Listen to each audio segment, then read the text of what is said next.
Where we ended in the last video, we had just made an exact copy of this artboard and its contents over here. And I want to emphasize something.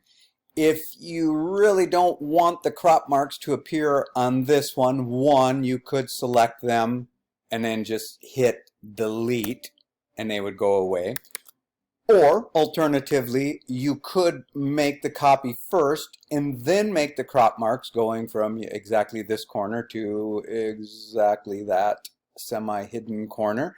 But either way, make sure that they're done by now, because our next step is going to be to make this artboard bigger, and then we would lose the ability to find this edge. Here are the steps to resize that artboard to match the paper size.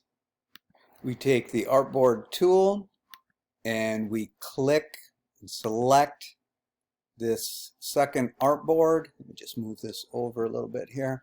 And then make sure that the properties panel is the one that's showing here. And just a reminder, if ever your stuff doesn't look exactly the same as mine, you go to Essentials and then you go to Reset Essentials. So you make sure that this is selected, properties panel is showing, and make sure that this reference point right here is set to the center, not to the bottom corner, top left corner, right to the center. And then you're going to change the width to the size of the paper that you are printing on. In this example, we'll say that it's going to be on 8.5, so 8.5 by 11. And now you can see that from the center outward, the size of this changes. And you should also be able to see why I said it would be very hard if we hadn't already made the crop marks to make them now, because what would we use as a reference? Now, typically, whatever artboard you're on, and you don't even have to have the artboard tool selected, you can just, here I'm clicked on something on this artboard and you see it tells me that it's artboard number 1, and if I click over here it tells me that it's artboard number 2. So before you print to the desktop printer, you should make sure you know what number this is. Otherwise you may end up sending out and printing more copies than you need to. I'll show you what my print menu looks like here. Yours may be a little bit different, but it should give you the main idea. So you would go to File, you'd go to Print, and then you want to select the printer that you're going to print to, the number of copies that you want to make, and then very important to avoid wasting paper is when you have more than one artboard, make sure you check this range button and then put in either a range or a single artboard that you want to print to. The media size, you want to change that to actually say the size that you're printing to. And this unfortunately isn't very straightforward. You have to learn some of these names. So US letter is 8.5 by 11. The good thing is right here, it's kind of hard to see, but very gray, it shows you, 8.5 by 11. And if your printer will allow you to put other sizes in there, it will allow you to select and then again roughly give you the size of what those are. And most of the time in the classrooms we'll be using 8.5 by 11 or 11 by 17, and then on the rare occasions if we have access to a big nice Epson printer, then there'll be even more options like 13 by 19 inch paper. Okay, and then that takes care of all the basic settings. Now, if you are not ready to print, but you say, well, I just did all that work, I want to remember it, click Done. And then when you open up and you're ready to print, you'll see that all of those settings have been saved in here with the document. And then when your printer's hooked up and you're finally ready to print, click Print, and you should get hopefully exactly what you were expecting.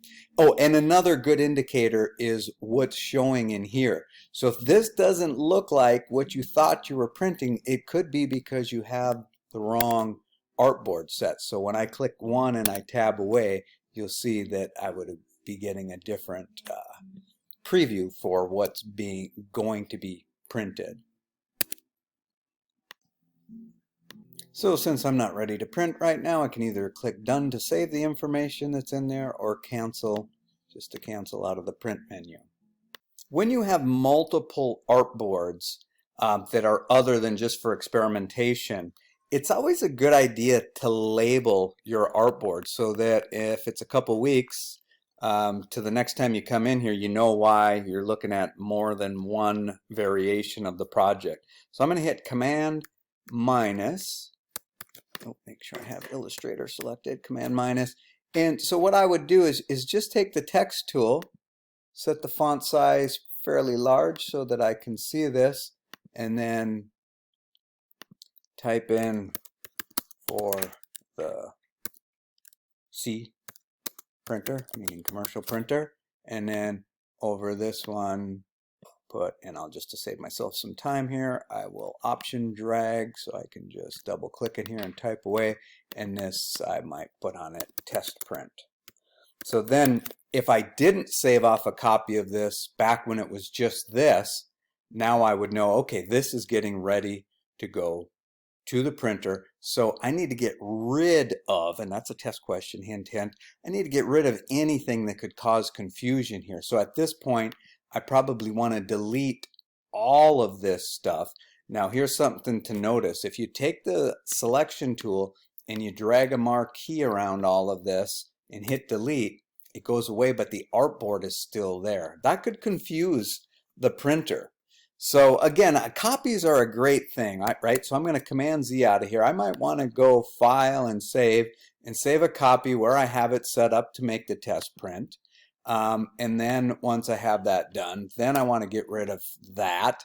I want to get rid of this, and I also want to get rid of the artboard. So I would select the artboard tool, click on this, and hit delete. Now I have only what is supposed to be printed. I don't have anything extra around the artboard. I don't have any extra artboards, and I can go Command minus key and really make sure that that's the one and only thing in there, and then Command plus. And I'm ready to save that out and send it to my printing facility, my commercial printer. Now, if you're not lucky enough to have a printer at home and you need to get a printout for the project using Kinko, FedEx, Staples, Office Max, or similar, you can bring your Illustrator file with you, but the truth is most of the people that work at those places aren't that great with the Creative Suite. So it's always best to bring a foolproof, which is usually a PDF of the full-size paper with the crop mark. So let me show you how to set that up and see if you did not make a copy of this. You'd be wishing you did, so that you could just simply open that back up. But in either case, what you want to do is set up the crop marks, the full-size artboard, the steps that we went through at the start of this video, and then you want to save off a PDF of this. Now, don't get confused, because if you save off a PDF of this, you are not going to see those crop marks. This way, the crop mark will be inside of the actual file. You will go to not the big commercial print facility, but like a Kinko's, and you will have them print, in this example, an 8.5 by 11, and part of that 8.5 by 11 document will be the crop marks. And to save a PDF, you may want to just first do a file save, get everything good the way that it was, and then go up to File, Save As, and then just make sure you know where this is going so that you can find it. If you have to navigate to other things, you've got your options here to go right to your thumb drive or to the desktop. And then you just simply go to the format and change that to Adobe PDF. Now and then check what you want. Otherwise you'll get every artboard that's on there, and you'll have to remember which artboard it was. In our case it was artboard number 2. Click on Save. Now you come up to a second dialog box, And inside of here, if you're doing just what we talked about, going somewhere to get this print, my suggestion for you is to hit this drop down caret here and select high quality print, and then check this box, view PDF after saving. In fact, you probably want this fast web view checked. It's not mandatory. And the editing capabilities, that's not mandatory either in this case. And that's pretty much all you need to do. And with view PDF after saving checked, as soon as you hit save PDF, it's going to save it. It's going to launch Adobe Acrobat, and then I'm going to do Command minus here to make this a little bit smaller, and you can see that there's the exact size of your 8.5 by 11 paper, and there are your crop marks. Don't be surprised if when you look at your printout, these crop marks, especially the ones on the side, are shorter by about 1/8 of an inch. In general, a desktop printer needs to be able to grab the piece of paper with rollers and pull it through, so therefore no ink is usually allowed to be on this last 1/8 of an inch all around the document. Just a couple other things to be aware of. Note that when you look close at the crop marks, what they actually do. Their purpose is to align you or your ruler up with where exactly you need to cut. So notice that the crop mark, if you were to put a ruler, and in this case I'll just put a guide on it so you can see it, and if you're curious what I'm doing here, I'm doing Command R to bring out the rulers, and then I'm clicking in the ruler and I'm dragging down and I'm putting this guide right on the crop mark. So if we follow this line from crop mark to crop mark, you can see that if we took an X-Acto knife and we cut from about here to here, we're leaving this much, 1/8 of an inch in the trash. And then if we make that same or similar cut from about here down to here, you can see that all this would be left for the trash. Make sure that your crop marks look like that before you print. Another good test would be either with the rulers up here, just kind of make sure that this distance from here to here measures what you're expecting, in our case 7 inches, and from here to the bottom one's 9 inches.